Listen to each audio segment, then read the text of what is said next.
Good evening and welcome to it. This is Chess and Wine. My name is Eddie Bila. Back at the Eastern Cape. Fire in the mountain. Somebody come put the fire out. Whew, big issue. Remember we reported a lot of times last year in the issues that were happening in the Eastern Cape, in particular, the region of the Nelson Mandela Bay. The Nelson Mandela Bay Chess Union. The struggle, which actually started with, I'm not even sure if that's where it started, but from the moment that we started catching, that's why we even had an interview with Mr. Minawa Peter. We had an interview with Mr. Freddie Odendel, Coach Freddie. And and it seems like, in fact, this matter, if I remember correctly, was started by, I think it was, we first became aware of it through there's a player commissions group, yes, Players Commission nationally, where Freddie Odendel was running a campaign of stopping the elections that were due to be taking place at the Nelson Mandela Bay, saying that a lot of clubs were being excluded, a lot of clubs were being closed out of being part of the elections. And again, it's something that we spoke about in the interview with Mr. Minawa Peter as well. If you can just go through it and you hear his explanation.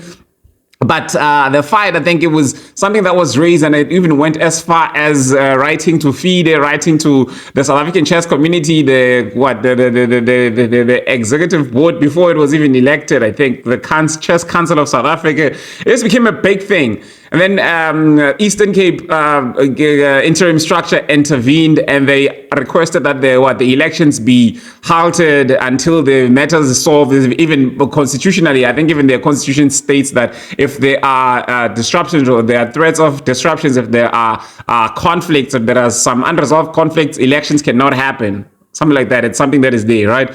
So I think that's what basically happened, and as a result of that, the Eastern Cape ended up suspending Mr. Minawa Peter, saying that he was interfering with their processes. I remember the letter. I could even share it with you maybe, but you remember it as well, right? But still, the Nelson Mandela Bay interim structure at the time, since obviously the structure of the Nelson Mandela Bay was somehow almost defunct, right? And the previous president, Mr. Nathan Freeman, wrote back to Eastern Cape saying you don't have the powers to suspend anyone. If you wanted to suspend somebody, you would have gone through us. We don't recognize your powers or your powers to suspend. You are an interim structure with only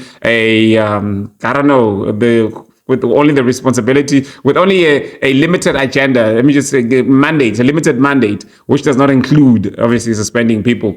So they decided they were going to go on with the elections, and then in those elections, Mr. Minawa Peter was elected as president. Obviously, a whole board was elected, which included Minawa Peter, Ridwan La Guardian, Elisma Kotsie, Gypsy Chipunza, Tetius van Rooyen, and Herrick Kotsie, Jason Valentin, and so forth, right? So that's what happened.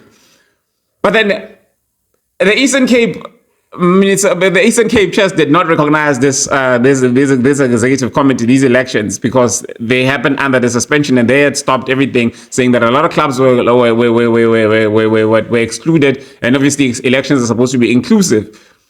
So what happened was, afterwards, the Eastern Cape decided to run their own election. But I don't understand why they call it an interim structure. But there were elections that were run by the Eastern Cape, and they elected a structure as well. And the structure that was elected by the Eastern Cape now included, let me just confirm quickly for you. The structure that was elected by the Eastern Cape included Mr. Freddie Odendel, obviously, and there was, let me see quickly, because I can just open it. There it is. It included Ewan Dick Krumhout. It included Frederick Odendel, Dumisa Nkosi, Ian Swartboy, excuse me, Cindy Swankai, Sielela Mapungwane. So, the executive that was elected by the interim, it's so funny because it's like all of these executive structures were actually elected by interim structures. So the one was elected by the interim structure of the region itself, right?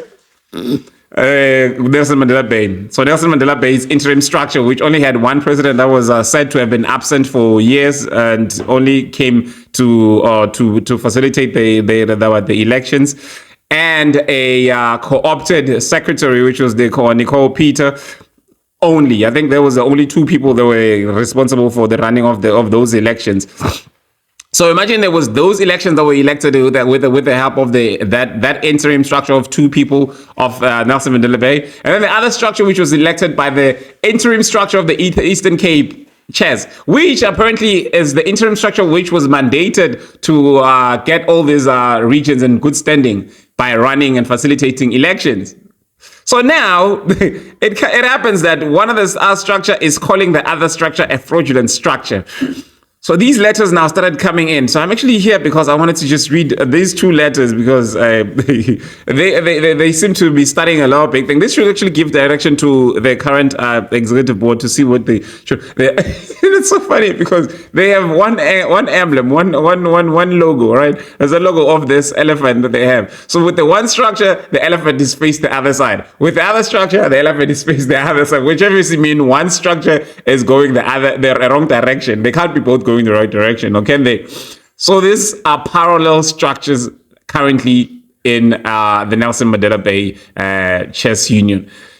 This is the biggest nightmare that any region would have, having 2 parallel structure. It confuses players. It sort of disrupts progress in a variety of ways.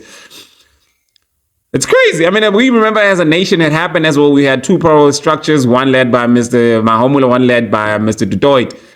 But at least finally that came to a resolution with the interference of FIDE and SASCOC, the bigger bodies. So that means even here, Chess South Africa, the bigger body needs to interfere, because Eastern Cape's interference is not recognized, it seems. So so these are the letters that we'll be speaking about. So there's a letter that comes from the executive board that is led by Mr. Ninawa Peter, which reads as follows. The subject is fraudulent representation. We have been made aware of individuals purporting to act on behalf of the Nelson Mandela Bay Chess Union approaching schools with false claims and requests. This includes advertising tournaments bearing the name of Nelson Mandela Bay Chess Union without any authorization.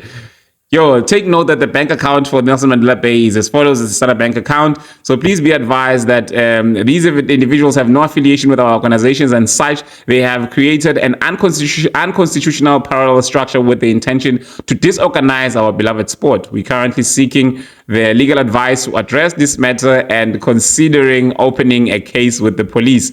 If you want to register a tournament, please feel free to fill the attached form. This allows, so basically that's what it is, right? And obviously they attach a letter from the Nelson Mandela Bay Sports Confederation, which recognizes this structure that is led by Mr. Mninawa as the official Nelson Mandela Bay chess structure. The same confederation, Nelson Mandela Bay Sports Confederation, which attended the meeting, the elections, but said that they only attended as observers because they could not actively participate because the Nelson Mandela Bay structure at the time was not in good standing, so not recognized as the member. So that was on the 19th of June that letter from the one structure came out, from the Ninawa structure. On the 21st of June, there's a letter coming from now the structure that is by Ewan Dirk Kromheid. It's a bit long. Let me see if we can get a gist of it by reading the first paragraph. So in response to agent notice and constitutional representation, in response to a letter released by the Nelson Mandela Bay Chess Union of Ninawa Peter, there is reference to individuals who are acting against the best interest of chess in Nelson Mandela Bay. Who are these individuals? 3 of the top players in the region who have decades of cumulative experience in winning literally hundreds of chess tournaments at club, provincial, and national level, and receiving South African colors as a result thereof, coaching at all levels and concomitant South African colors again, administration experience, school, club, provincial, and national. Union development, which had inter alia all the schools of Nelson Mandela Bay playing together, not as an apartheid era hubs as happens presently. Why have these individuals consented to being part of the interim Nelson Mandela Bay Chess Union appointed by Eastern Cape Chess? Number 1, in comparison to these individuals, the Ninawa Peter Union members are what Gary Kasparov eloquently describes as chess chess tourists. In all aspects of chess, play, administration, coaching, and development, self-appointed, they are responsible for a drastic drop in the standard of play in the region and do not have the support of the core of strong senior players.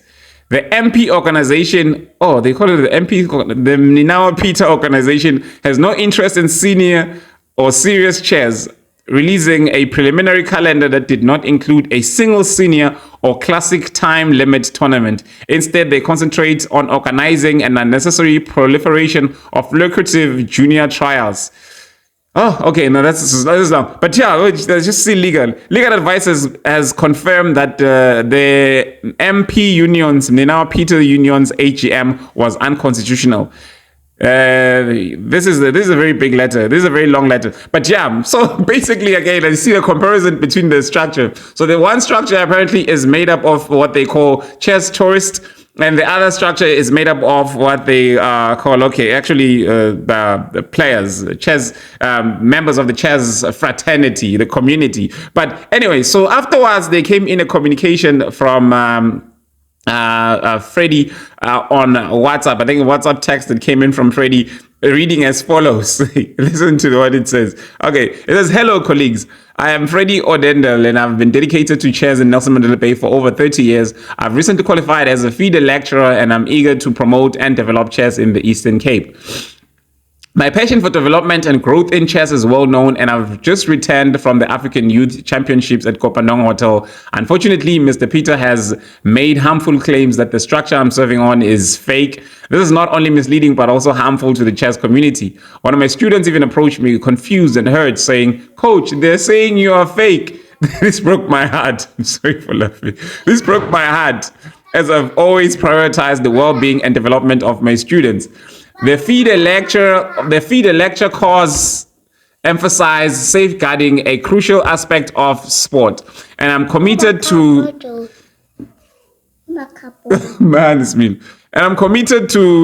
upholding these principles. I implore you to recognize that the Nelson Mandela Bay Chess Union WhatsApp group was created for chess discussions, not politics. Mr. Peter's abusive post in the Port Elizabeth Chess Club group are misleading and harmful. I hold Mr. Fondini, Secretary of Nelson Mandela Bay Sports Confederation, responsible for this situation. His decisions to grant Mr. Peter good standing despite unconstitutional elections has led to this chaos. I've reached out to Mr. Andrew Levax, who has offered assistance through the Ethics Commission. I didn't know we had an Ethics Commission. However, I'm concerned about surviving this abuse until their intervention. Thank you for your attention, and I look forward to your support in promoting chess and upholding safeguarding principles." This safeguarding thing is being thrown around a lot, eh? Best regards, Freddie Odendo. Eddie, there's a response now from the Mr. Ninawa Peter, responding to this message. Eddie, firstly, there's no Peter structure. In EXCO, we have a vice president, secretary, treasurer, and additional member, excluding me. The notification in the public did not mention anyone's name because of legal implications, as our lawyer will be writing to the fake structure this coming week. Remember that Ninawa Peter and the team only assumed Nelson Mandela Bay Chess Union executive after the elections held in November. Elections that they claim to be whatever was conducted by the Nathan Exco, which is constitutional. Secondly, their claim of AFS as an annual financial statements that was supposed to be given to members prior to the elections is a problem of the Nathan board. And if you look closely to the AGM resolutions, you will realize that the current Exco was mandated to fix that because the previous president and team did not do it. Back to what Freddie is saying here. Number one, the structure they are serving in is fake and unconstitutional. Two, it's also harmful that they are busy creating confusion in the region and promoting a tournament on the same day we have Nelson Mandela Bay Union Chess Union trials. The said tournament is sent under the guise of being a Nelson Mandela Bay Chess Union sanctioned, which is a lie. 3, his heart is easily broken because the structure is not him. 4, well-being is of students and development that I would question a little. Well-being of students and development that I would question a little bit because there aren't two cases of intimidation, or because there aren't two cases of intimidation that Freddie did to young kids. These are allegations that will be put into him. 5, I am not sure about the Ethics Commission to do what exactly. Can Freddie stipulate on all the unethical issues he's referring to? This is how they cast aspersions and yet they play victim. Ask for facts, then get my side. 6, Freddie has intimidated Nico and promoted his removal from Playcom Group just because he asked questions at his own will. They have intimidated and threatened him by means of forcing him to identify himself or he will be removed, of which they did. So safeguarding by Freddie is something in the pipelines. Forcing you to remove what? Forcing you to what? To reveal yourself, your identity. Why would people hide their identity though on WhatsApp, especially in the Players Commission? Lastly, none of the sane people understand what exactly is an issue because Freddie participated in the elections. All these members of the fake structure knew about the elections that were organized by Nathan, not me now. So this whole vendetta against me as a person is not going to take them anywhere. I am one person who is a constitutionalist and respect procedure and law. All the people know and work with me, who know and work with me know that I am very strict, and as such, it will be uncharacteristic of me to do something that is irrational. We are busy putting systems in place that we are never there.